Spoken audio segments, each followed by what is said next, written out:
जय श्री हरि। क्या आप जानते हैं कि वैशाख मास के आखिरी दिनों में किया गया सिर्फ एक छोटा सा गुप्त दान आपकी 7 पीढ़ियों की गरीबी को मिटा सकता है। मैं हूं नीरू शर्मा। आस्था और उपाय में मैं आज आपको बताऊंगी कि वैशाख मास में वो किया गया कौन सा एक गुप्त दान है जिसे सिर्फ महिलाएं करेंगी तो ही फल मिलेगा। वैशाख का महीना अब समाप्त होने वाला है और अगर अब तक आपसे कोई बड़ी पूजा या दान छूट गया है या आपने नहीं किया है तो घबराइए मत। आज के इस वीडियो में मैं आपको शास्त्रों में कहे गए एक ऐसे गुप्त दान के बारे में बताऊंगी जिसे अगर कोई महिला चुपचाप कर लेती है ना तो उसके घर में कभी कंगाली पांव नहीं पसारेगी। ये उपाय इतना प्रभावशाली है कि स्वयं यमराज भी उस घर के द्वार से खाली लौट जाते हैं। वीडियो को अंत तक जरूर देखिएगा क्योंकि आखिरी वाला नियम सबसे महत्वपूर्ण है। हमारे शास्त्रों में वैशाख मास को माधवे माधव प्रिया कहा गया है, यानी यह महीना साक्षात भगवान विष्णु माधव का ही स्वरूप है। जैसे सब विद्याओं में वेद और सब मंत्रों में ओमकार श्रेष्ठ है, वैसे ही सब महीनों में वैशाख श्रेष्ठ है। शास्त्र कहते हैं दानम दात्वा न गायते, अर्थात दान देकर कभी उसका गुणगान नहीं करना चाहिए। जब हम ढिंडोरा पीट कर दान करते हैं ना तो उसका पुण्य आधा रह जाता है, लेकिन जब एक महिला अपने घर की सुख समृद्धि के लिए चुपचाप दान करेगी ना तो उसका फल अक्षय फल हो जाता है। इस दान के लिए आपको मिट्टी का एक नया पात्र, कलश या सुराही कुछ भी ले लेना।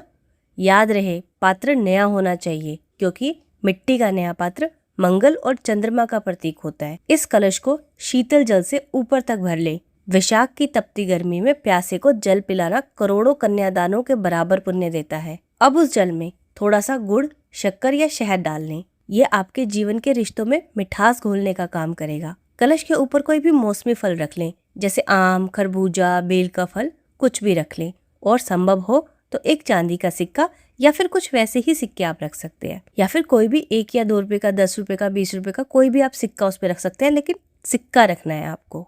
इसे अपने हाथ में लेकर भगवान विष्णु और माता लक्ष्मी का ध्यान करें और मन ही मन कहें, हे प्रभु, ये छोटा सा अंश मैं आपके निमित्त अर्पण कर रही हूँ, मेरे घर के भंडारे भरे रखना।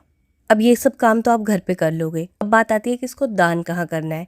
आप इसे किसी शिव मंदिर में दान कर सकते हो, विष्णु मंदिर या किसी प्याऊ जहाँ पे लोग पानी पीते हो ना, वहाँ पर भी चुपचाप रख के आ सकते हो।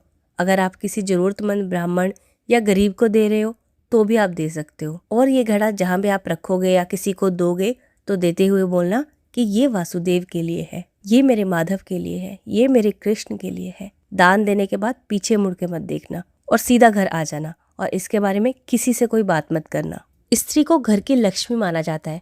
जब घर की स्त्री सात्विक भाव से कोई दान करती है तो उसका प्रभाव घर के मुखिया मतलब पति की तरक्की और बच्चों की बुद्धि पर सीधा पड़ता है। पितृदोष भी शांत होते हैं और घर में अटकी हुई बरकत वापस लौट आती है। और ये दान कोई ऐसे अपने मन से या किसी का सुना सुनाया नहीं है, ये स्कंद पुराण में बताया गया दान है, तो इसको जरूर करें। तो भक्तों, वैशाख मास खत्म होने से पहले इस छोटे से कार्य को जरूर करें। अगर आप चाहती हैं कि माता लक्ष्मी आपके घर का रास्ता देख ले तो कमेंट बॉक्स में महालक्ष्मी नमस्तुभ्यम लिखना ना भूलें। अगर आपको ये जानकारी अच्छी लगी हो तो इस वीडियो को अपनी सहेलियों के साथ, परिवार के साथ शेयर ज़रूर करें। और अगर इस वीडियो को पुरुष देख रहा है तो अपनी स्त्री के साथ शेयर ज़रूर कर दें, अपनी बहन के साथ शेयर ज़रूर कर दें। क्या पता आपके एक शेयर से किसी का भला हो जाए। ऐसी ही और धार्मिक जानकारी और उपायों के लिए मेरे चैनल को नीरू शर्मा आस्था और उपाय को अभी सब्सक्राइब कर ले। और अगर आपने वैशाख मास महात्म की कथा नहीं सुनी है तो मैं डिस्क्रिप्शन में प्लेलिस्ट का लिंक दे दूंगी, आप वो भी सुन सकते हैं। जय श्री हरि।